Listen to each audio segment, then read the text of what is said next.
While you're up, would you get me a soft drink?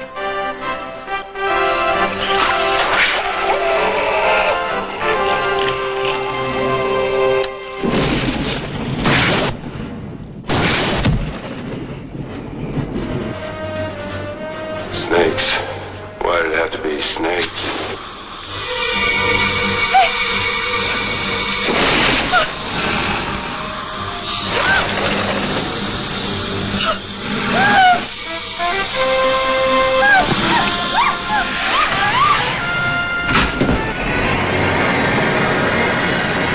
You must choose. Choose wisely. Discover real cola taste with just 1 calorie. Diet Coke.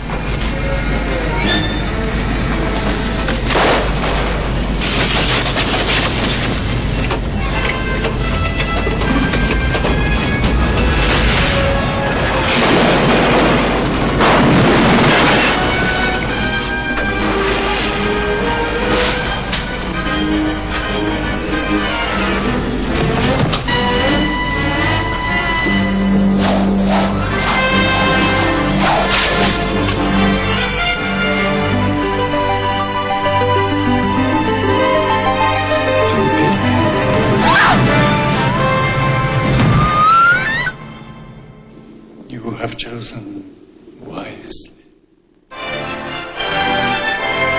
That Indiana is... Discover the 1 calorie real cola taste worth leaving Pepsi for. Diet Coke.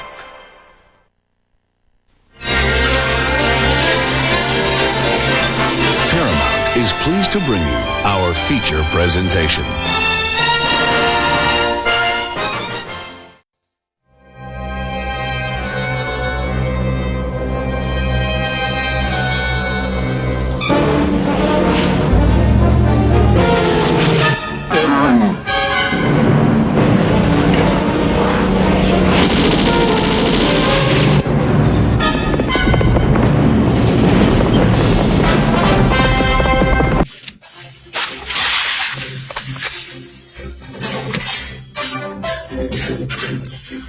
That looked great.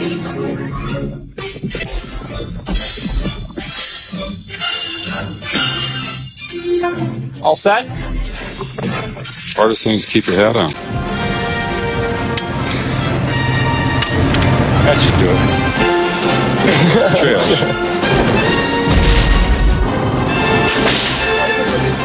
I feel like killing you, Thunder.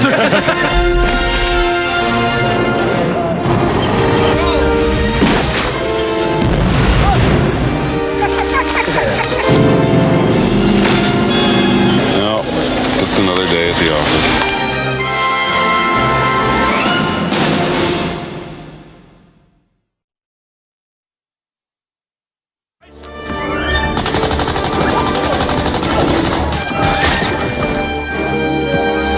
Don't call me Junior.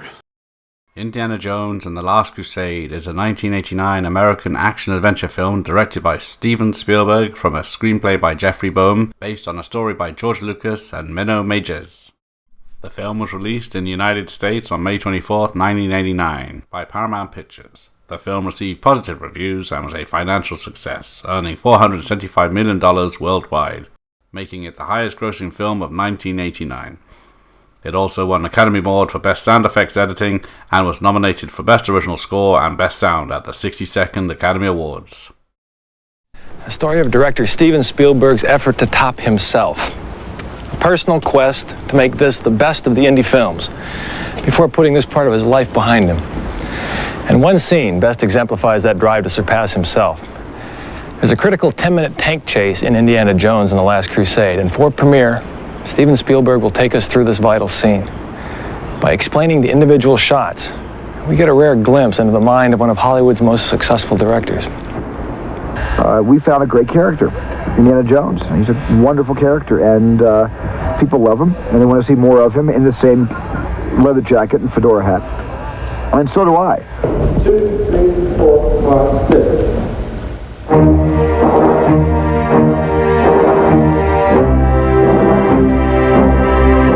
Action. Look, what do you think is going on? Since I've met you, I've nearly been incinerated, drowned, shot at, and chopped into fish bait. You call this archaeology? Get out of there, Dan! Well, I know I'm going to get dirty. I know I'm going to get bruised. I know I'm going to get bumped around a lot.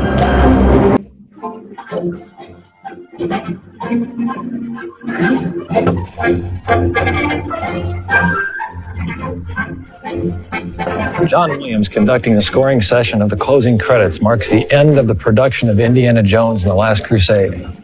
The very last day of a $36 million project which began filming 11 months earlier.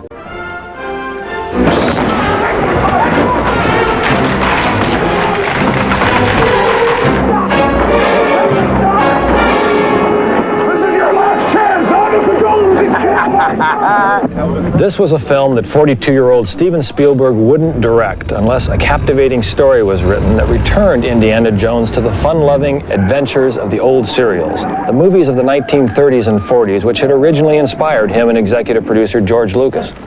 And in retrospect, Spielberg was so unhappy with the dark, horrific feeling of Indy's second installment, The Temple of Doom, that initially he could think of only two reasons to make the final installment. One, to honor a handshake agreement from 1981 with Lucas to direct the trilogy, and two, to apologize for the second film.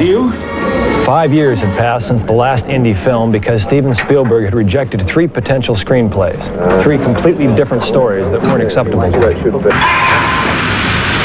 The floor's on fire. Spielberg's enthusiasm returned when the final script included a new character, to be played by Sean Connery. To meet The Last Crusade's release date, Spielberg reluctantly had to pass up directing the hit movie Big and the Academy Award-winning Rain Man. He had worked on the Rain Man script for 5 months. But now on a dry riverbed on the desert near Almeria, Spain, with a 25-ton, 30-foot-long tank.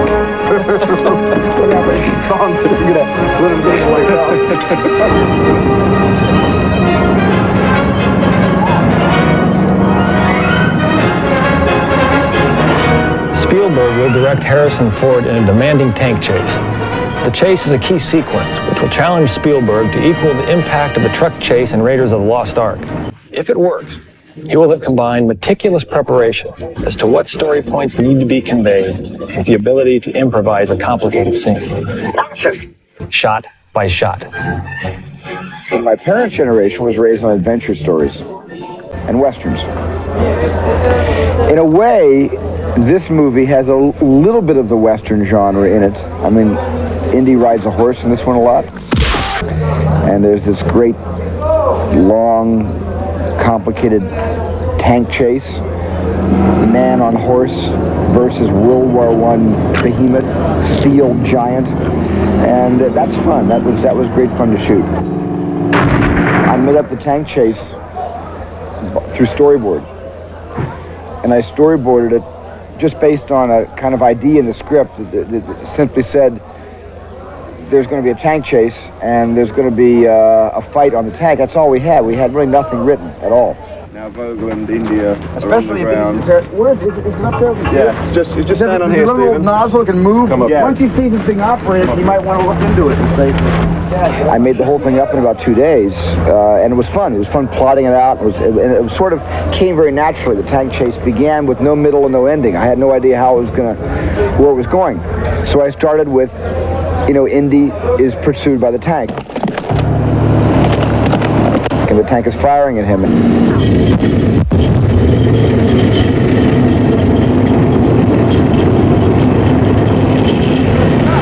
So I devised to put Henry, Indy's father, inside the tank. Where's my father? In the belly of that steel beast. He's captured by the Nazis. He's put inside the tank, and now Indy has to rescue his father. 24 TK, take 1. AMB cameras. Okay. Now, 1, 2, 3.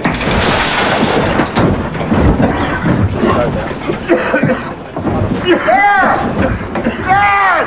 Junior! Junior!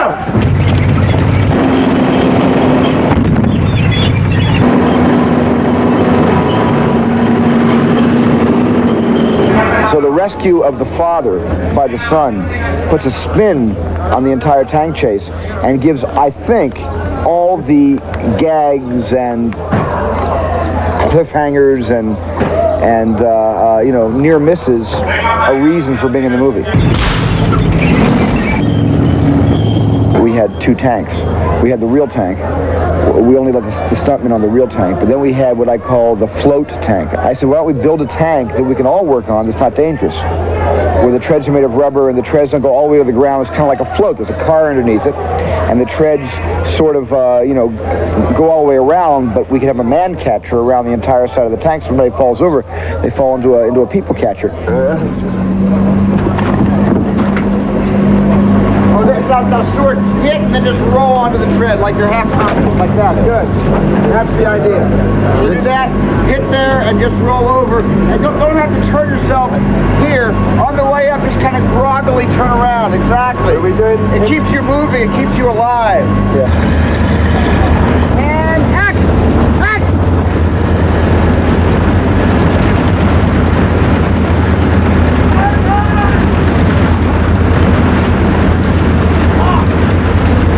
It's worked great. It really has worked great. There's no way you can distinguish between the real tank and the float tank. And Harrison's done most of the fighting certainly on the float tank.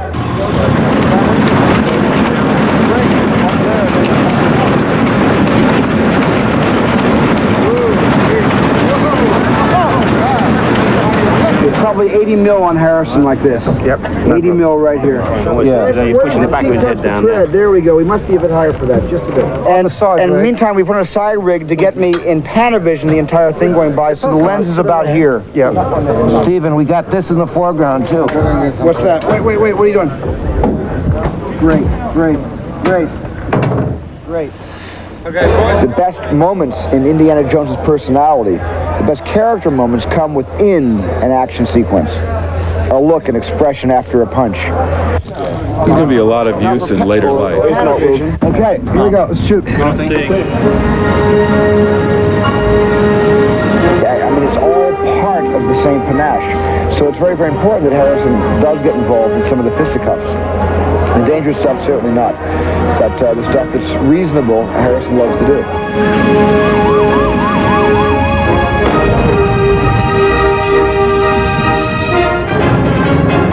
About halfway through the tank chase, Spielberg again called on Harrison Ford to perform his own stunt. Ford had practiced earlier in the day with the safety harness.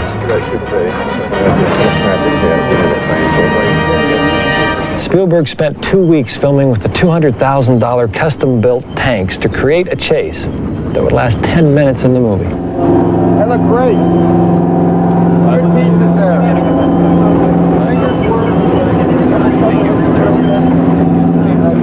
There's a cellar right there. Right there. Yeah. Oh, great. That's whoa. He's straight up a rock in your ear, actually, Harrison. Can I have the staple remover so I can take that off? Here's a portion of this part of the tank chase with the full widescreen effect as it actually appears in the movie.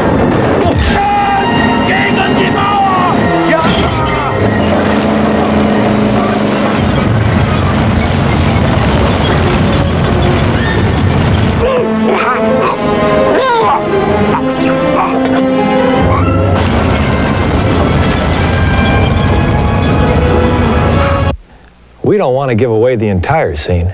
Kids, don't try this at home. It's really best left for professionals like us. The final day of scoring is unusually emotional for Spielberg and John Williams because The Last Crusade is aptly titled. This is the final chapter. The trilogy ends today. Harrison Ford was only contracted for 3 films. And there's a feeling among the principals that it's time to let Indy join Star Wars' Luke Skywalker and ride off into the sunset after 3 chapters. It had been more than 10 years since George Lucas and Steven Spielberg, while vacationing in Hawaii, had envisioned an adventure series with an archaeologist hero named Indiana Jones. He would wear a fedora, and he would snap a bullwhip. He would have to deal with bugs, snakes, and in this movie, rats. There would be exotic locales, lots of guys wearing hats, and because the time frame was the 30s, a reoccurring enemy, I hate these guys. The women he met would be strong-willed. How dare you kiss me? His vulnerability would be appealing. But he wouldn't be the safest guy to be around. Those people are trying to kill us, Dad.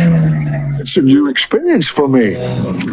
Happens to me all the time. And in the end, because Steven Spielberg, the childhood dreamer, would have it no other way, good would always triumph over evil.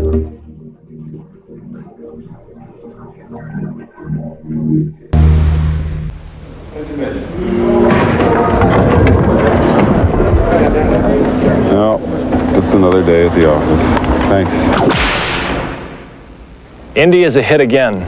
The film's opening day was the third highest grossing open in history. Coming up next on Premiere, another sequel that'll be a blockbuster in July, starring Mel Gibson.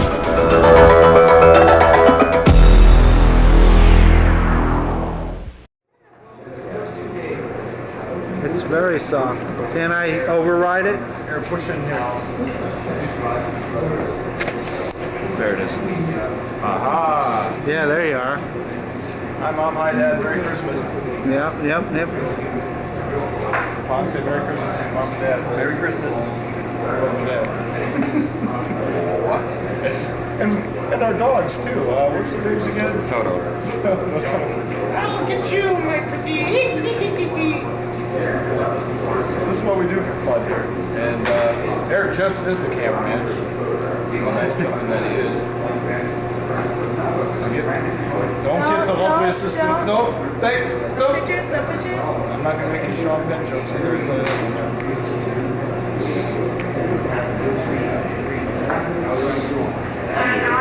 This is for a top secret project. It's initially started with Indiana Jones and the Last Crusade, but I can't tell you what it is. And my arms are disintegrating every time. Okay. They're disintegrating as of now. This is getting.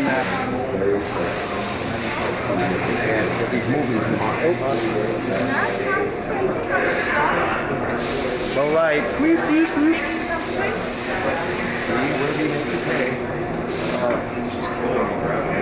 Okay, I think I got it. Okay, thanks, Rick. Can I turn it off? Yeah, I got it. Grazie. Take it easy. Oh, God, again. No. Hi, Stefan. Good to see you. It's Mark. Hi. Hey, Kelly. Hey. What you doing? Oh, working on some plans here, Bill. Hey, cool. Look at that. Oh, I forgot it's top secret. Oh, never mind. This is probably top secret, too. Wah, wah. I love to film that thing moving sometimes. Me too. Yeah. That's the whole idea. Okay. Well, other than, well, you know. Home stuff, too, you know, it's kind of fun. Cool. Nifty. Very soon. Very soon. Hey, where are my arms? Oh, we pitched them away. Oh, there they are. You barely see them.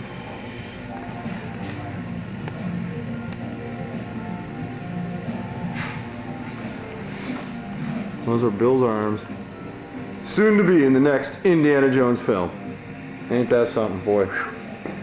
What an actor, that Bill guy. Hal's batteries are running low. Battery. Yeah, only we can see that, though. And there's Flash, man. You see the reflection in my glasses? That's amazing. That's flashing again. What the hell's going on?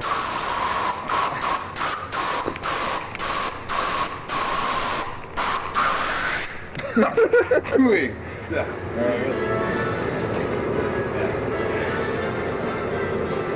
It's bad. Can you touch your tongue to your nose? Bunny ears. You can. Oh my gosh. Mine goes down better. Oh, take it easy. I can do something. Yes? Right, can you do this? Yeah. Can you do this? The butterfly. No, I can't. Gene? My God, what are you doing for the next 20 years? Never mind. Can you do this?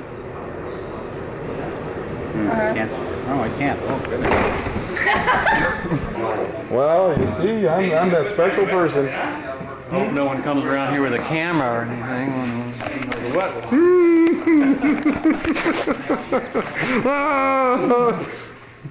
Stefan loves the camera. Stefan Tyson Dupree. No, Stefan Penn. Punch.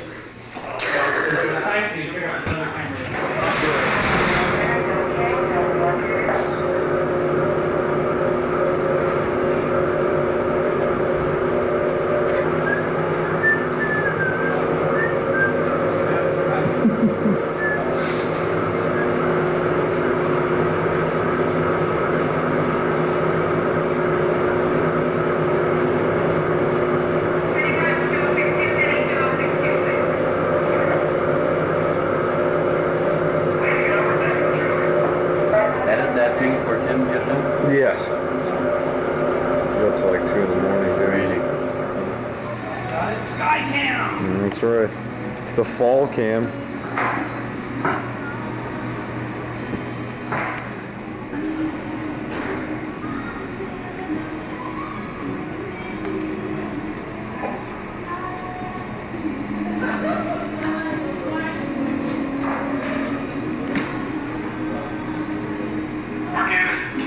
Running out of hairs. Okay. I guess I have to keep changing this focus for this. There we go.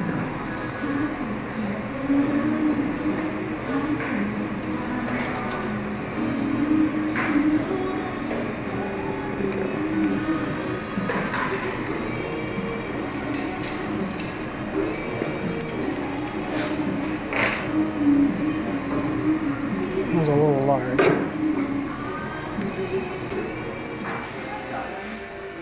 Sorry. Sorry, Stefan. You tortured me enough. And you shall pay. You will be put to death. Is this real tweed? Sure, you got away putting the skin on there. The mechanics are lovely. Lovely. Well, it's not until 13. Lovely. Yo, Jesus! I couldn't see it was out of focus. It's a hop-along weasel. No problem. No problem. I laugh out of context a lot. I feel clunk. Because you were bonked on the head. I feel... Did you find out who did it? I sued George, and pretty much what the settlement was I get the archives, is what it is. So that's pretty cool. Actually, today's my last day. I'm out of here. I'm gonna sell all that shit Monday at an auction in New York. It's a bunch of fat squids. Yeah, exactly. Dr. Who, man. Gosh, everything, man. Here I am wanting, oh, good, can I go ahead? You got me sitting at home. It's up on my mantle. That's okay. I think so. That's usually my. This is the final. Shouldn't this all be black lacquer base? No, black anodized aluminum. We're gonna drill a lot of lightning holes in here. Because what I was thinking is pretty cool high-tech powder. Do some metal flake painting. Put some dingle balls around it. Well, you know, if it was LA, we'd do that. Oh yes. Well, I'm from LA. Depends on what part of LA, I guess. Kuala Chinga Chiquita. East LA, that's what you do. That should be red velvet. Dripping away there, dripping acetone down the Yeah, It seems to be higher. That's why I think this whole face I is... wind up doing with the lower parts of the splinter. It was weird. You can, as Bill was saying about, you can polyfoam it as well. Oh, that's interesting. Yeah, do you have any polyfoam? Did you? Yeah, I can probably get hold of. Well, maybe. Polyfoams could double- get real hard to get hold of. What's that? Molded? Yeah, but I'm waiting for my... That's great. How about it? How's that? Yeah. Step on it, Mike, baby. How she look?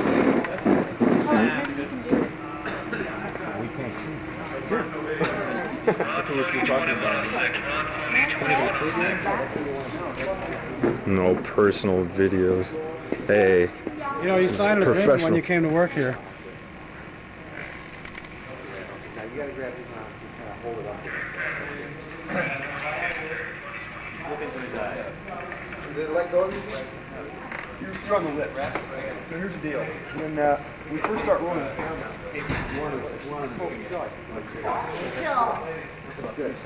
Now you hold on to his arm like this. There you go. Lean out just a bit. Lean to your left. There you go. So I'll count to about 3. And then after that point, slowly bring them all the way. Fall off the spot. That way. So he's kind of, his mouth is kind of going. You try to get this again. He's trying to say something. So that's where we had this thing. Now, if you want to stand to work? Goes all the way up. Yeah, can we put that in? You guys are weird. Okay, we're ready. We're weird. You're the one who's up there hugging that thing. Touching him. Shall we dance? Shake my arm. Oh, Melissa, I'll bet you can't do this. You must put to death.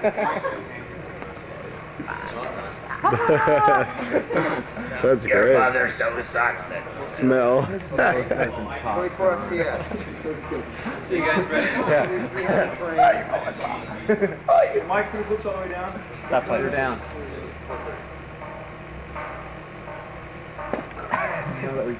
Okay, you ready? We're ready.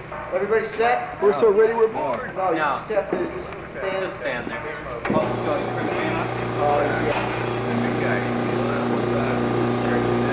Oh, what about a stomp on the canvas? Don't worry, the leeches will wash off. Okay.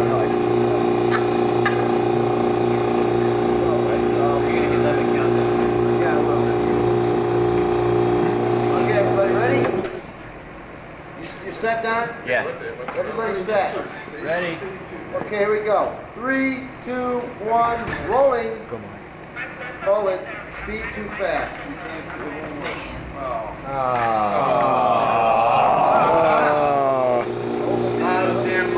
False alarm, boys. Melissa, you were great. No, really. You're very natural. That was a good rehearsal. Jeff Man censor. You heard it here first. Yeah, Jeff, why don't you show this on one of your tours? Bill, can we get up a blow smoker? This is the eventually when this thing happens. You can't leave the set, young woman. Okay. Okay, everybody. Positions. Yeah. Listen, you got. You ready? No, non-stop? Yeah. Okay.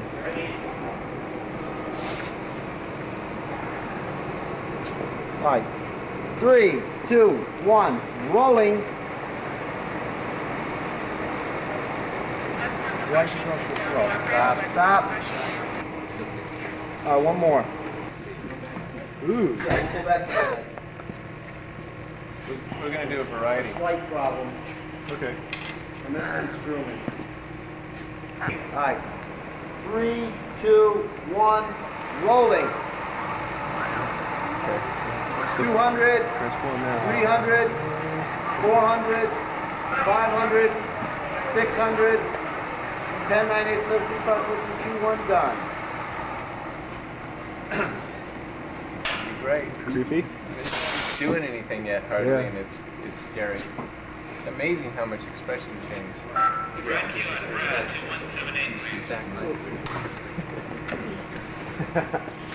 So, What's that? Okay. The eyes are going different. No, it was like the eyes were going like this all the time, but the upper eyelid was just looking down. He looked like he was sleeping. yeah, I mean, once they're happy, what I'd like them to do is the same thing they just did at 22, 20, and 18. Exactly the same thing. So that we can determine. People are trying to kill him. I know, Dad! It's a new experience for me. Happens to me all the time. The royal charity premiere of Indiana Jones and the Last Crusade took place in London on June 27th, 1989, at the Empire Cinema in Leicester Square, attended by Prince Charles as the guest of honour and held as a charity event benefiting the Prince's Trust and the Gurkha Museum Appeal.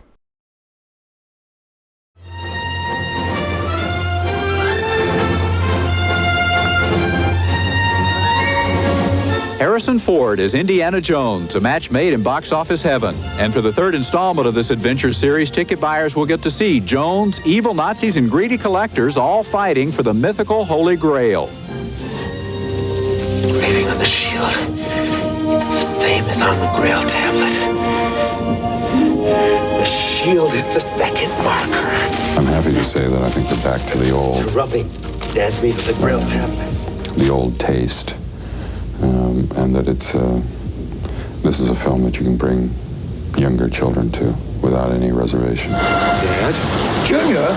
Don't call me that, please. In The Last Crusade, Indiana isn't the only Jones with a nose for adventure. Sean Connery plays his father. He is, as everyone knows, a very good performer, very good actor, and as well, he's a really nice person. So it was a lot of fun. Dr. Jones. Yes? For the audience, it's a chance to be entertained by the compelling storytelling style of director Steven Spielberg. For other directors, it's an opportunity to be amazed by the Spielberg visual magic. I think he just has a wonderful ability to make people believe whatever he shows them. Whether it's got animation in it or special effects, you still believe it. It looks real. He sees something in a beyond the reality thing, he finds some kind of place that's credible, that's very much, Stevens land. I don't know what it is, and it works real well. No matter how successful The Last Crusade may become, there's the possibility that, like the film's title, this could, in fact, turn out to be Indiana Jones' Last Crusade. It has been very, very good to me. I had a great time while it lasted, but there are other things to do, and while it was fun, everything comes to a natural end, and I think that this may have reached that point. In case you've forgotten, if that's possible, the other two movies in that action trilogy are Raiders of the Lost Ark and Indiana Jones and the Temple of Doom. And together, those two have grossed more than $400 million. Don't just see Indiana Jones and the Last Crusade. Be Indiana Jones and take on 6 new adventures. Call 1-900-990-INDY on your touch-tone phone to play the Indiana Jones telephone adventure game. Every caller can write in for a great Indy photo certificate. It's only $2.50 a call. Kids, check with your parents before calling. You call this archaeology? Take on the challenge and don't miss Indiana Jones and the Last Crusade. Rated PG-13. Starts Wednesday, May 24th at theaters everywhere. Our situation has not improved. Upon its release, Indiana Jones and the Last Crusade was widely praised for its charming father-son dynamic and solid adventure, receiving mostly positive critical reviews and becoming one of the highest-grossing films of 1989. The summer season in America contains more sequels than ever before. Thrilling, isn't it, to think of Hollywood imagination working overtime to produce a scoreline that reads Ghostbusters 2, Star Trek 5, A Nightmare on Elm Street 5, Lethal Weapon 2, The Karate Kid 3, James Bond. Well, I've lost count of how many James Bond films there have been. Must amount to a cricket score by now. But anyway, the new 007 flick, License to Kill, is just one of the apparently endless succession of sequels that will hit American screens before the end of summer. And another is Indiana Jones 3, or Indiana Jones and the Last Crusade. And in its opening 5 days in the USA, it broke all box office records with a take of $38 million. Look.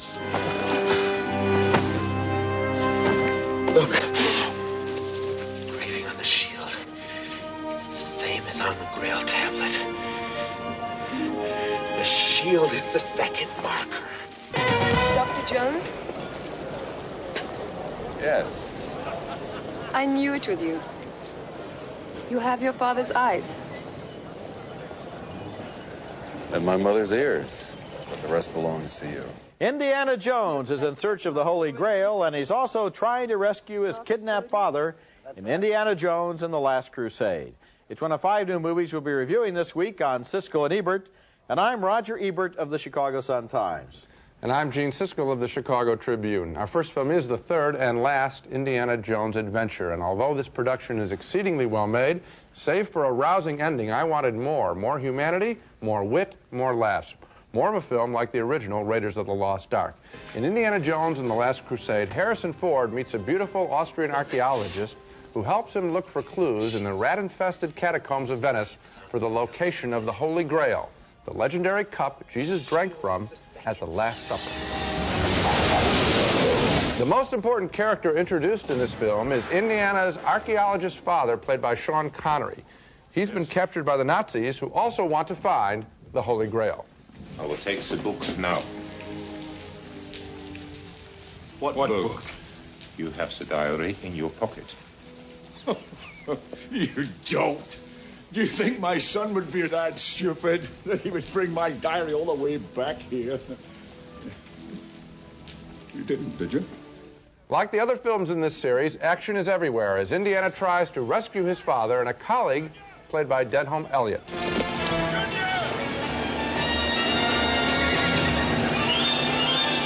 What's good about the film, very good, is its slam-bang ending that takes time to question what's more important, objects or a family. What is so about the movie is its machine-like march through Nazi lairs and caves in the hunt for the Holy Grail. None of it is bad, it's just of a piece. Thunderous to the point of pushing one away from the screen. And I didn't believe the father-son relationship between Connery and Ford. I just saw two good actors occupying the same space next to each other. So are you voting thumbs down? Yeah, reluctantly. Because I'm voting thumbs up. I enjoyed it. One thing I will agree with you, though, is that the plots are very similar between this one and the first one. Remember, in the first one, the Nazis were after the Ark of the Covenant. Right. This time, they're after the Holy Grail. Right. And you didn't get tired at all when they were just going through the story? Didn't you think, gee, I've been through this before, well, it's a little loud? No, I didn't, and I'll tell you what, you've got to realize this is the third in the series. Maybe Spielberg is wise to end it at this point, because we are now familiar essentially with what we can expect. Strange locations, unbelievable adventures. Snakes or rats. Snakes and rats and so forth. I did enjoy a lot of the art direction, especially that wonderful dirigible and the way it looked and the way the plane took off from underneath it. I thought that was terrific. I liked the look of Venice and the look of those catacombs. Do you remember your reaction, though, to the first one? The first one was absolutely smashing. It was a great film, but it was also a new film. A new kind. It was a new film in the sense that I hadn't seen that energy level before. Right. I hadn't seen that technical level before. I hadn't seen Harrison Ford in that role before. And I felt there's I'd no seen way that Spielberg can win with this one. I think it's a very good film. Well, I felt like I had seen it before, and I didn't. Did you really believe they were father and son? No, I didn't. Gene, I don't. Earlier you were saying the film didn't have enough humanity. I don't go to an Indiana Jones film for humanity. I don't go to an Indiana Jones film for convincing father-son relationships. But if it I go for action and stunts. I thought that Connery had a couple of good lines in which he was trying to be strict to his son. It's just not as strong as I expected to be. When Indiana Jones wants something, he goes after it, no matter what it takes. Now join Indy on his greatest adventure, Indiana Jones and the Last Crusade. All the excitement of the blockbuster film has been captured in this hand-numbered collector's plate. It's produced on fine china in an edition limited to a maximum of 150 firing days. Analysts at the Bradford Exchange, the heart of the international collector's plate market, have picked winners like these exceptional plates before. Now Bradford recommends Indiana Jones, which appears to have similar profit potential. To acquire this plate at the issue price of $24.75, call this toll-free number. Indiana Jones is backed by Bradford's 365-day guarantee, so you risk nothing. Join the quest. Claim your share of the adventure. Call this toll-free number. Have your credit card ready and charge your purchases to Visa or MasterCard to save COD charges. You lost today, kid. But it doesn't mean you have to like it. There's still a leading lady. This time, it's an unknown actress tackling her first starring role. The first two Indiana Jones movies put the action back into action-adventure films, but they also had an element of feminine allure that always managed to keep Indy a little off balance. No one's flying the plane! Indy encounters another tough lady in The Last Crusade. Alison Doody, a relatively unknown Irish actress, plays Dr. Elsa Schneider. She's an art historian in Austrian. She's a very cool, independent lady who I see as a match for Indiana Jones in that she goes out and gets what she wants. How dare you kiss me? Doody was more than a little impressed with the caliber of her co-stars. I think for me, what the most delighting thing was to actually see Sean Connery, where everybody's seen him in Bond and various other movies, and Harrison in other movies and in Indy, actually coming together on screen and creating such an impact. I came here to save you! Working with such professionals, life is easy. It's like if you're surrounded by the best, you know, it can only improve your performance. Allison does confess to having been teased a little bit. Sean Connery used to joke around with me about my name, and he used to come on and say, Allison, do. And to see Sean Connery do this, and he's such a huge man, and he's such charisma on and off the screen was quite amusing. While it may have been fun, it proved to be a grueling shoot. There are a lot of action-packed scenes, and Harrison does an awful lot of his own work, stunts, that is, and so I did some of mine. And we used to run around, and it was literally, I mean, working, eating, and sleeping. It's been great. I mean, it's just a memory that I'll never forget, and I'll always have it. Thank God. It's been great. Allison Doody is 23 years old. She was born in Dublin. She had a small part in another action movie, the James Bond thriller A View to a Kill. Well, Harrison, we meet again. It's nice to see you again. Thank you. Last time was Working Girl, and now Indiana Jones and the Last Crusade, which I have been looking forward to for a long time. Oh, I'm glad to hear that. Must tell you, Harrison, I don't like Indiana Jones and the Last Crusade. All right. I love it. Okay. Okay. I just thought I would try to shake you up a little bit. Yeah. No, I love this movie. I'm very happy to hear it. Just great adventure. Just, I've always said Raiders was my favorite adventure film. And this is certainly on a par with it. I'm pleased to hear that. Now, you have in this one Sean Connery. What a lovely addition as your father. Bet, yeah. It gives us the opportunity to deepen the character. That's something that I was ambitious for. I thought we'd better show another side of Indiana Jones if we plan on doing this again. Otherwise, we're serving a warmed-over meal to the audience. And we hit upon this idea of introducing Indiana's father. It allows us to see Indiana in a way we've never seen him before. Was it written with Sean Connery in mind? No, it was written without anybody in mind. And there were a lot of ideas at the beginning about who to cast in the part. I think we hit on the best possible idea with Sean. Who were some of the others? Oh, I'd rather not say. Okay, I'll let you off the hook. Well, they were very different types. I mean, at first it was proposed a little wizened old man, kind of an academic Yoda. And then I think Stephen's idea was that if Indiana Jones were to have a father, he would have to have some of the strength that Indiana has. We'd have to see where this came from. And I think it was a very good idea to go with Sean. Will there be another Indiana Jones? There's no plan at the moment for any of us to do another. We're all very happy to have done the three, and at the moment, I know of no plan to do any more. So you've left yourself an open there at the moment. Well, if I've learned anything from Sean, it is to never say never again. Did you talk with him a lot about his career? Not at all. We never discussed it. We had enough to talk about, and just what was at hand was what we concentrated on.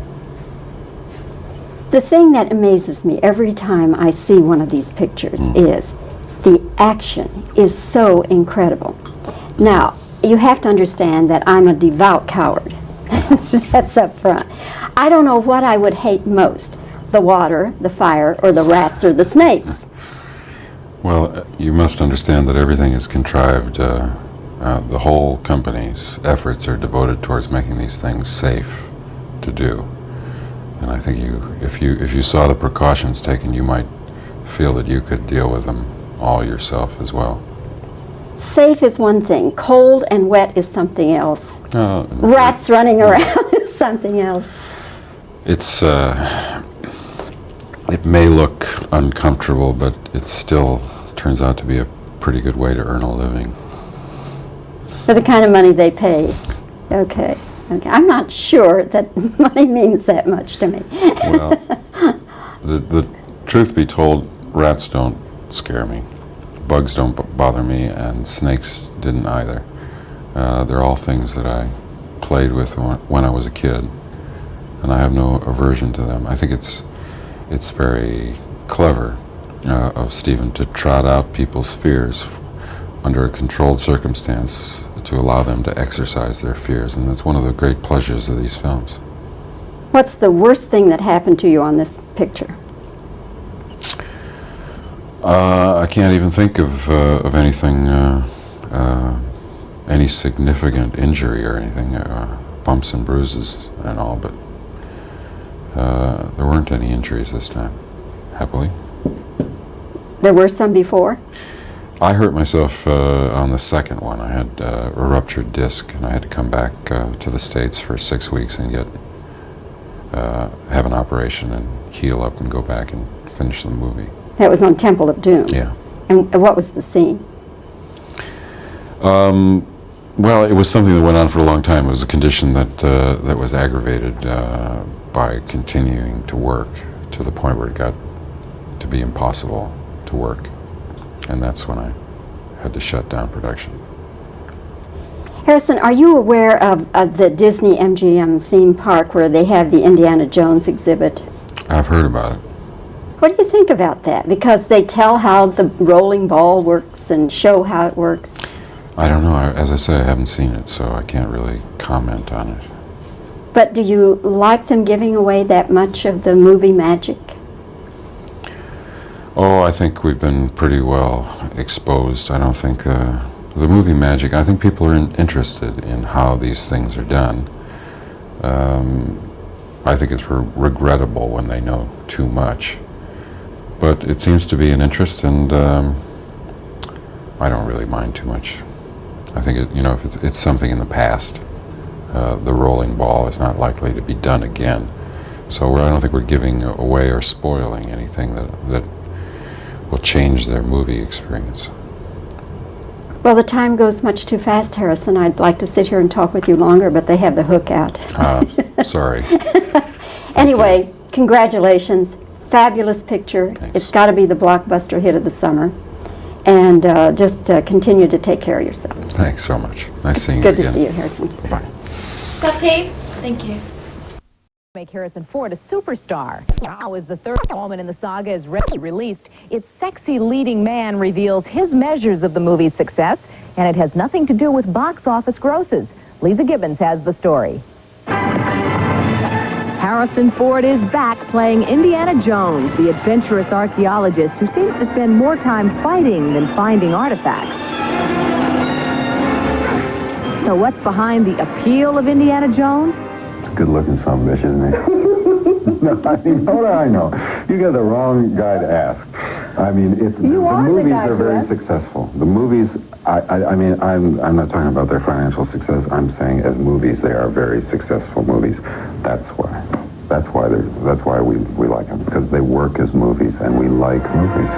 Indiana Jones and the Last Crusade was shot in Spain, and in Italy, and in Jordan.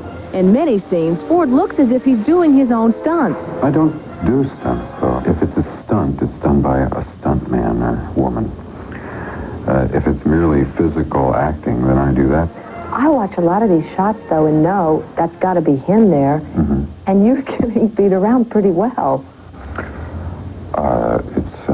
It's a well-paying job. Now, the scene with the rats. Yes, the rats. The rats weren't all real, were they? Well, people have mentioned something about mechanical rats. I never saw any mechanical rats. All the rats I saw were real. And you don't have any equivocation about doing scenes with sort of reptiles and rats and all the stuff you've been involved with? No, it's people that worry me. Harrison Ford likes to keep a low profile, but it's hard to ignore his box office record of movie hits and misses. I hit once and miss once and hit once and miss once. I mean, most of what you've done has been successful commercially and critically. Oh, Lisa, think back. I mean, a lot of it has been, and some of it has been less so. You know, and that's the name of the game. I'm kind of sad to say goodbye to Indiana Jones. Well, let's not say goodbye. Let's simply say adieu. Does that really sound like the end of Indiana Jones? Lisa Gibbons, Entertainment Tonight. Well, whether or not it's the last installment in the Raiders saga, Indiana Jones and the Last Crusade rolls into theaters nationwide next Wednesday. This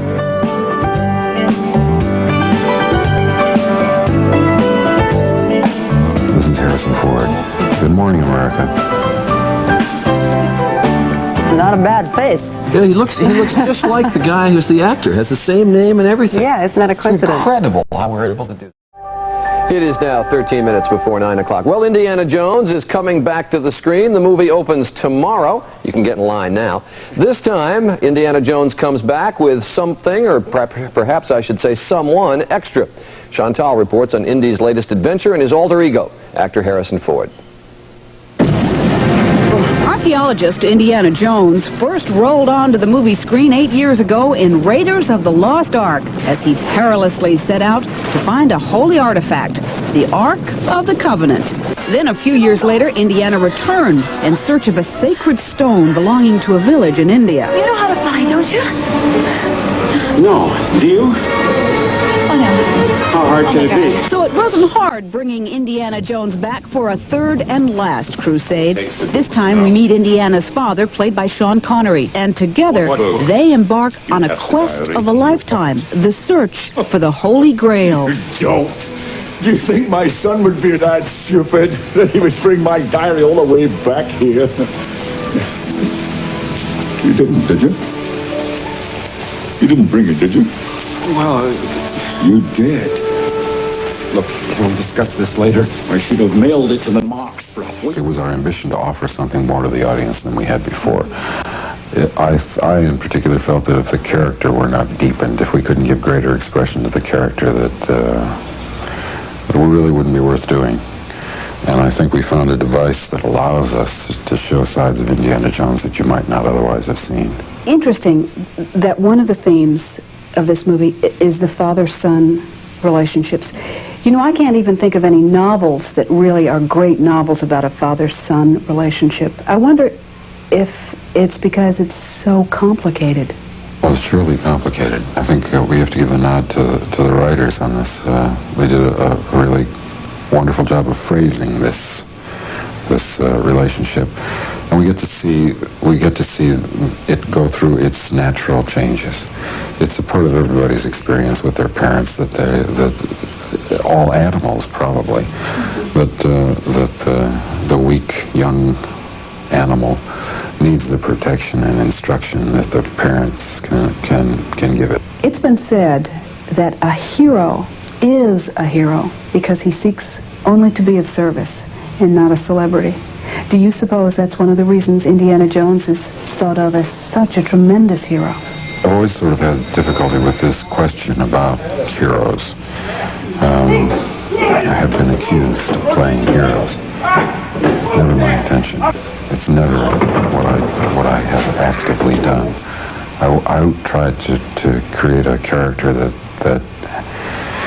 has enough similarity to the people in the audience for them to recognize that this is an ordinary person, albeit that he finds himself in extraordinary circumstances, and he behaves selflessly. That is, he behaves in a way which will serve other people, so it's quite consistent. When I was a little girl, my dad was such a hero to me, like so many other children looked at their fathers.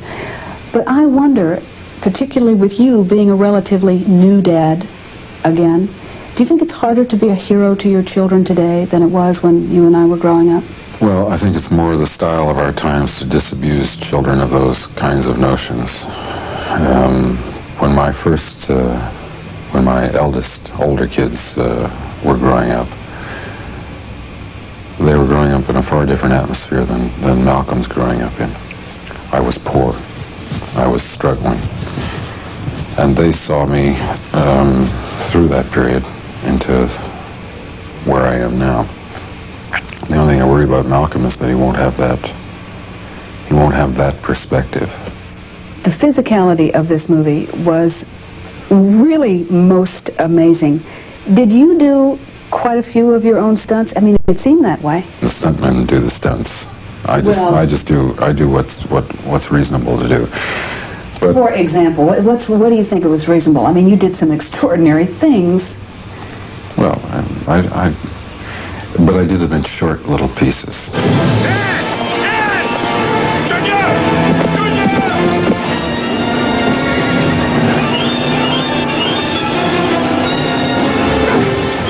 It's all quite manageable. It's a bit of movie magic, you know. Spielberg's good at this. It seems to me that Indiana Jones is such a comfortable guy for you to play, like an old pair of jeans that you just slip into. Will you miss that? Will you miss playing him? Or are you ready to say goodbye? Well, there comes a point when you start wearing those old jeans around, and people say, "Well, no." I don't care what the story is about those pants. Get yourself something that isn't ripped open like that. It's been very, very good to all of us, to George and Stephen and I, and I think it's pretty much run its course with us. I'm not sentimental about it. I'm more interested in the opportunities that are just over the horizon than I am in the past. The new movie again comes out tomorrow, opens tomorrow. It is now 7 minutes before the hour. Good Morning America will continue right after this. Remember that great adventure film, Raiders of the Lost Ark, and its sequel, Indiana Jones and the Temple of Doom? Well, it's taken a while, but Indiana is to return to the big screen for the third and final time in Indiana Jones, The Final Conquest. Harrison Ford still plays the hero, but joining him this time is former James Bond Sean Connery in the role of Indy's father.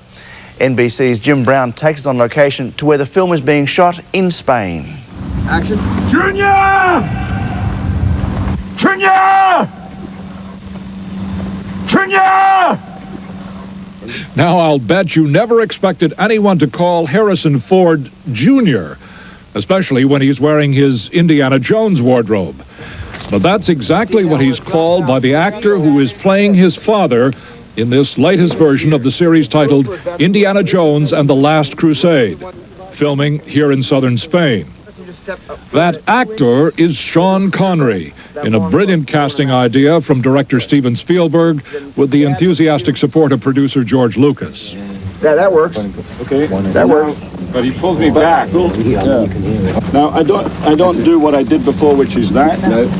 No, that's the only thing you don't do. You can cross out this side. Wow. Camera right. Well done. Yeah, good. Great. The movie brings the two superstars together for the first time. Neither Connery or Ford had met until being cast for the film, and the chemistry seems ideal. For Connery, its high production values are a throwback to his days as James Bond. The kind of epic proportions of it, the fun of it, it's got a lot of style, I think, and I like the idea of being the older guy, having done a lot of it in the earlier days with the Bond films and that, and figured it would be fun, and what I like very much is he's a very enthusiastic and a total pro. Where does an actor cross the line from being a leading man to becoming a, quote, character actor, if you will? Is that... Well, I don't think of it in that sort of term myself. I mean, I've always felt that if something was interesting, stimulating sufficiently, and it always more or less paralleled with it being a character. At this year's Academy Awards ceremony, Connery received a supporting actor Oscar for The Untouchables, but he quipped it was for simply being able to survive as an actor for over 30 years. And he must have known he stood a good chance of winning when earlier in the evening he materialized unannounced out of a special effects montage to a very warm reception. The name is Connery, Sean Connery. I was amazed because I had only attended it once, 30 years before. I'd seen the part of him on television, and I didn't anticipate the emotional response that one got. 1,000 miles away on a soundstage in London where interiors for the movie are being filmed, executive producer George Lucas expressed his pleasure at the casting of Connery, although he said originally he had seen him as a much older man. Well, we had a little bit of a thing trying to sort out how the character was going to work, because he was written a little bit older, and but Sean has really taken the part and made it brilliant. I mean, it's very charming and wonderful, and has all the kind of elements that we were looking for in the original character. I don't think most people, thought too much about Indiana's father, but he's he's a professor of medieval literature, and as Indy says, he's the one the students hope they don't get, and that sort of says his character, and he happens to have him for a father. He makes a perfect father for Indiana Jones. Sean Connery, Harrison Ford, Indiana Jones, The Last Crusade, coming to a theatre near you soon. We'll take a break, back shortly. Indiana Jones returns to the screen next week to the expected applause of millions of moviegoers. The film is Indiana Jones and the Last Crusade, and our man in Hollywood, Jim Brown, gets us started this morning on a 4-part look at that film, which as usual finds our hero in some dark places with a pretty girl. Oh, rats. This is it. Look, the shield is the second marker. We found it. If you have come to believe that producer George Lucas makes his movies in sets of 3s, the Star Wars trilogy being a good example, then you can be very literal when you talk about a movie titled Indiana Jones and the Last Crusade. There is a finality about this movie, the third in a series that began with Raiders of the Lost Ark in 1980, and followed by the much darker Indiana Jones and the Temple of Doom in 1984. The new movie, which opens nationwide next week, is a reunion for many. The director, as on the previous two, is Steven Spielberg. The title role is played, of course, by Harrison Ford. Returning colorful associates include John Rhys Davies and Denholm Elliott. And because it is still set in the 1930s, the villains again are the Nazis. Nazis. I hate these guys. But there are some new characters. The female interest is English actress Alison Doody. And River Phoenix plays the youthful Indiana Jones in the opening sequences, scenes which help to explain why Ford's Indiana Jones is the way he is. And then, in a marvelous bit of casting, Sean Connery is on hand to play Indy's father. Junior? Don't call me that, please. I enjoyed working with Sean enormously. He's quick and facile, and he has all the experience and the wit to keep up. I mean, this is something Stephen and I have done 3 times now, and he just plugged in and went. It was great to work with him. Can we discuss this later? Or she'd have mailed it to the Marx brother. Will you take it easy? Take it easy? Why do you think I sent it home in the first place? So it wouldn't fall into their hands. I came here to save you. Oh, yeah? And who's going to come to save you, Junior? I think the first idea of the father was a kind of Yoda-esque little wizened wise man. And I think Stephen rightly felt that Indiana Jones should have a formidable father. And you got one. Did I? He stands in a certain position. Last summer, when I visited the Spanish location of Indiana Jones and the Last Crusade, Ford indicated this was his final appearance as Indy. I may be getting a little too old to do these the way I like to do them. I mean, it was 5 years between the last one and this one. If there's 5 years between this one and the next one, I'll be 50 years old. But the time period never changes, so it's kind of hard to pull that off. I don't know if I really meant that.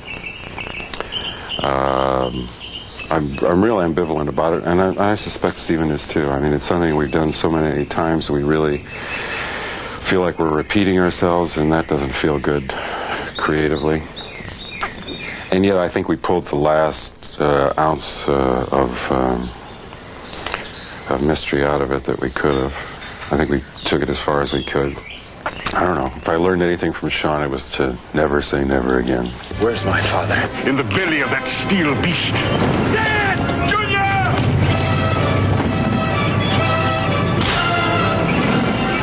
You call this archaeology? Get out of there, Dad! Tomorrow, when we continue this report on Indiana Jones and the Last Crusade, we'll come here to the southern coast of Spain, alongside the Mediterranean, and we'll talk to the actor who plays Indy's father, Sean Connery. It's been called a brilliant piece of casting. For today, Jim Brown, NBC News, Marbella. A week-long look at the new Indiana Jones movie this morning turns to co-star Sean Connery. Our man in Hollywood, Jim Brown, went over to southern Spain to catch up with Connery, who's made a smooth transition from James Bond to Indy's father. Our situation has not improved. Dad! Junior! The choice of Sean Connery to play Indiana Jones' father in the latest adventure of the popular movie character is about as perfect a piece of casting as can be. The quest for the Grail is not archaeology. It's a race against evil. Germany has declared war on the Jones boys. Like Connery's Oscar-winning portrayal of a seasoned street cop in The Untouchables, Indy's father is also a perfect blending of actor and role. Home for Sean Connery is here on the southern coast near Marbella and the so-called jet-set marina known as Puerto Banús. It is where some of the most luxurious yachts in the world are berthed. For Connery, his home is a jumping-off place to the cultures that surround the Mediterranean. Well, from here, it's 40 minutes to Algeciras, and you get a boat there, and you're in Morocco's only 22 miles across. Connery was director Steven Spielberg's first choice to play Indy's father, although Connery's initial look at the script was less than enthusiastic. I was rather disappointed. Anyway, when I voiced my reservations about it, Stephen was, I think, a bit surprised. Well, my reservations at the beginning were mainly to get a clearer picture of where we're going with this character and this father figure. I liked the idea of him being more like Sir Richard Burton, the explorer, that type, much more active and an academic to begin, and then becoming. Then you realize what the genes were that produced this Indiana Jones. And so you get the mixture of the action man with the academic, but still very much a Victorian father. The fort's on fire. He's got scale, and that's what I think that captures an audience for this kind of story. And that's what the Bond films had too. The father of Indiana Jones in some way could be a Bondian character because of they're always in terrible situations. They always have to be resolved with some inventive, humorous action. That's the only solution they ever have, whether it's jumping into a plane and the guy says he can fly one, but he doesn't know how to land it, you know. Yeah, it's very Bondian. Harrison Ford and director Steven Spielberg have known each other for years in the so-called Hollywood film community, and Last Crusade is their third outing as star and director. But it is Sean Connery's first movie with either man. In fact, he only met the pair just before shooting began. Nevertheless, the chemistry between Ford and Connery is there, and Spielberg took advantage of it. He's very exciting to work with, Steven. He's always got lots and lots of visual ideas, and I always have plenty of ideas too, and Harrison's the same. And to give an example, Stephen was covering it with a close-up and a close-up, and then the timing of a scene invariably found it worked better in the two-shot with the two heads to get the byplay of the two characters, and in many sequences you'll see that. I think the essence of the film for me is the pleasure, and you know, as well as I do, the greatest pleasure is when a film, the whole team is working, and then what you're all trying to do works. Those people are trying to kill us. I know, Dad! It's a new experience for me. Happens to me all the time. Tomorrow, Steven Spielberg, who says this is his last Indy. For today, Jim Brown, NBC News, Hollywood. This week we've been taking a look at the new movie Indiana Jones and the Last Crusade. Well, this morning we're going to be talking with director Steven Spielberg. Our man in Hollywood, Jim Brown, says that this movie bears the unmistakable stamp of its maker.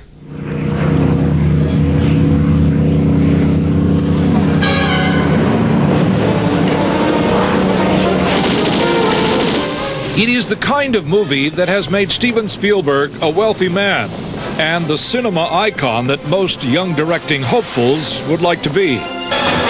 It is Indiana Jones and the Last Crusade, the third, and depending on who's doing the talking, final film in the adventure series.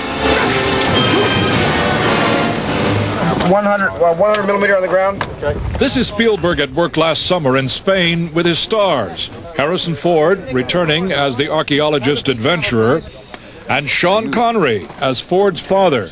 A superb piece of casting for which Spielberg takes proper credit. Well, you know, the thing that Sean and Harrison have in common as movie actors in real movies is that they're less concerned about their own characters as they are about the entire movie.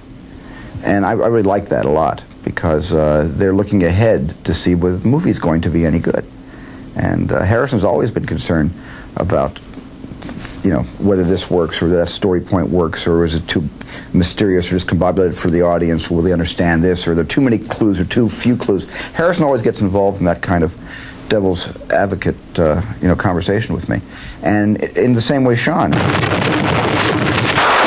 The Last Crusade is a return to the fast-paced, humorous adventure that was the first movie in the series, Raiders of the Lost Ark. The second film, Indiana Jones and the Temple of Doom, was much darker. And Spielberg feels that was the influence of his producer, George Lucas. I think George had a master plan that he didn't even tell me about.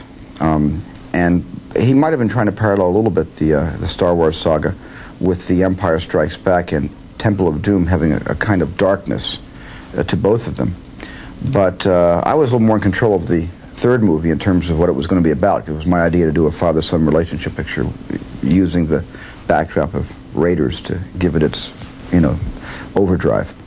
And but George really wanted to go out on a sort of a celebration as opposed to anything too cerebral. There is a non-cerebral common thread that weaves itself through all three indie movies, what Spielberg calls the wee beasties, usually affecting the female lead.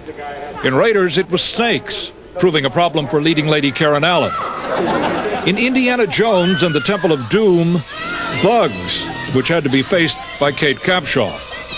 And in The Last Crusade, Alison Doody may get to kiss the leading man, but then she has to face rodent's delight. Oh, rats. Well, for one thing, they were bred in captivity. So they were bred to be movie stars. Every one of them, all 6,000 of them. You know, it was like the biggest contract stable since the old days of MGM. And they were, you know, they were bred that way for a reason. We wanted them to be clean. We didn't want them to carry any kind of, you know, disease, any sort of germs.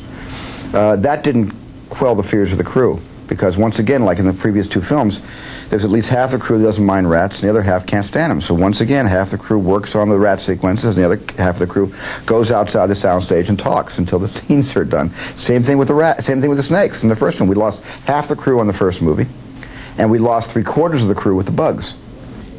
In The Last Crusade, you get a chance to learn where things come from as far as India is concerned, and the movie has a finality about it. Well, it's a finality for me. You know, I mean, I certainly, you know, don't control the destiny of the Indiana Jones movies. George could make as many as he'd like, but it was certainly my graduation gift to be able to work on something like this and then, in the best way possible, say goodbye to all my old friends and move on. The riding off into the sunset is very literal at the end of this film, isn't it? I built every clue into this movie I possibly could think of to let George know that we should retire this guy's number. I did all I could. But I think we'd like to quit at this point. Well, we all feel that we've pretty much, we have a nice sort of first, second, and third act. And why create a fourth act? Well, we don't really need one. Are Indiana Jones and the Last Crusade opens May 24th. For today, Jim Brown, NBC News, Hollywood. Where's my... Tomorrow we'll meet Indy's new female lead in The Last Crusade, the lady with the rats, Alison Doody. Brian will be back. This morning we're continuing our series on the newest Indiana Jones adventure. It's called Indiana Jones and the Last Crusade, a Lucas Spielberg offering that's filled with action, adventure, and, oh yeah, a little bit of romance. That love interest provided by Irish-born actress Alison Doody, who is making her starring debut in The Last Crusade. And good morning. Hello. Since yours is not a name familiar to anyone who's watching, it begs the first question. How'd you get this? How did I get the part? I was introduced to Stephen, who asked me to audition. I did 3 scenes for him with George Lucas, and I waited for about 3 weeks, which felt like 3 months, and I found out I got the part. Why you? Why me? Yeah. I think because I did a good test. I think he was impressed with my test, and I showed him a tape of previous work that I had done, and I think I was lucky. Did you have kind of a feeling, I mean, after the test, did you walk out going, yeah, I nailed that? No, I never do that. Sometimes I think I've done a good test and then I don't get the part. Yeah. Other times I think I've done a very bad test and I do get the part. I think it varies. In terms of degree of difficulty, I mean, can I say with some assurance this was the hardest thing you'd ever done since it was your first starring role in a major film? I don't think it was the most difficult thing I've ever done. I think it was different because most of the stuff that I have done has been varied. It hasn't just been adventure. I did another film, Prayer for the Dying, which was also difficult. Each actual part that I've done has had its difficulties. Mm-hmm. It's just different. It is adventure. It's running around, doing some stunt work and things like that. So that's the difficulty. The odd twist to this one is you are Irish-born and you had to have an Austrian accent. That's right. Hard? Yeah, they were. It was. The Austrian accent was. It was great for me to be given the opportunity to put on another accent. I worked with Robert Easton, who's a great dialogue coach, and we worked together on that. Originally it was quite strong, but then we realized that was a little comic, so it's very slight. But it's funny, they were looking for an Austrian 28-year-old and they ended up with an Irish 23-year-old. So that's all right. I'm sure they're happy. Let's talk about Dr. Elsa Schneider, who is your part. Give me a quick character sketch. Quick character sketch is she's a very independent lady. She's an art historian. She's, as I see her, she's a match for Indiana Jones. She goes out and gets what she wants. Mm-hmm. She's very much like cool. Him. Yeah. Let's take a look at her and him in one of the caverns below the streets of Venice. I don't give anything away if I say what happened after that, right? Do you? I don't know. No. I mean... No, you don't really. Did you really do the scene with the rats climbing all over your head? Yes, I did. Which didn't bother me in the slightest. Why not? Well, they were more frightened of me than I was of them. I'm a lot bigger. They didn't bother me in the slightest. Wait a minute. You mean to tell me the first time Stephen sat across from you and said, okay, now here's what we're going to do now. All these rats are going to climb up over your head. You kind of went, that's okay. No. I mean, I did say that at the audition, sure. But I was a bit apprehensive. But when I came in contact with them, I realized that they wouldn't harm you unless you treated them badly, and nobody did that. So it was okay. And the rats from the Ritz, they're very clean rats. The first 2 Indiana Jones episodes did nothing career-wise for the 2 women who were co-stars in them. Don't say that. Well, I mean, I asked that only because I'm wondering if that doesn't concern you a little bit. It doesn't really, because I'm a working actress. I just want to get on. I'm doing a lot of publicity for the film. I don't really think about that, no. I mean, it's just I've been given a great opportunity because it puts me on the map, as it were, or it puts me in the public eye for a little while, and it helps me a little that way. But the next job, I'm just waiting for the next job. It doesn't worry me. No. And you will be seen, and my guess is not a lot of people will be able to forget. Oh, thank you. Alison Doody, good luck to you. Thank you very much. Thank you. We're going to come back in just a moment. There's more ahead right after this. This summer, you could attend the opening of something spectacular. Something that has a taste for action and suspense. On May 22nd at select theaters, an exclusive screening of Indiana Jones and the Last Crusade will be proudly presented by Pepsi. The spine-tingling adventure that is sure to quench your thirst for excitement and whet your appetite for action. Look on specially marked packages of Pepsi and Diet Pepsi to see how you can get an official Indiana Jones hat or free poster. I came here to save you. Oh, yeah? And who's gonna come to save you, Junior?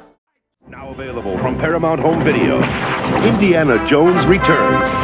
And this time, he's bringing his dad. Junior? Don't call me that, please. They don't go looking for adventure. Germany has declared war on the Jones boys. It just runs in the family. Dr. Jones. Yes? Indiana Jones and the Last Crusade. I like Indiana. We named the dog Indiana. And look for the Indiana Jones Diet Coke $5 rebate offer. Details at participating stores. Indiana Jones and the Last Crusade was released on UK VHS rental by CIC Video and Paramount on March 26, 1990. It was then re-released on sell-through on the 30th of July, 1990. Coming from Paramount, take a car, a tank, Hang on, Dad! or even a plane. Nice landing. Thanks. But get to your video store and order today. Indiana Jones and the Last Crusade. Come on, Dad. I find that if I just sit down and think, a solution presents itself. Indiana Jones is on the quest of a lifetime. But for some adventures, a race is not enough. And in this sort of race, there's no silver medal for finishing second. In his search for the Holy Grail. You call this archaeology? Indiana Jones and the Last Crusade. Now you're playing with power.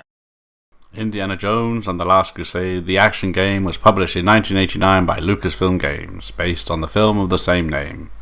The game was released on the ZX Spectrum, Amstrad CPC, Commodore 64, Atari ST, Amiga, IBM PC, MSX, Master System, NES, Game Boy, Sega Genesis, and the Game Gear. There is also a different game for the Nintendo Entertainment System titled Indiana Jones and the Last Crusade, released by Taito in 1991.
A different game from Indiana Jones and the Last Crusade, the graphic adventure, which was also released in 1989.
have chosen wisely.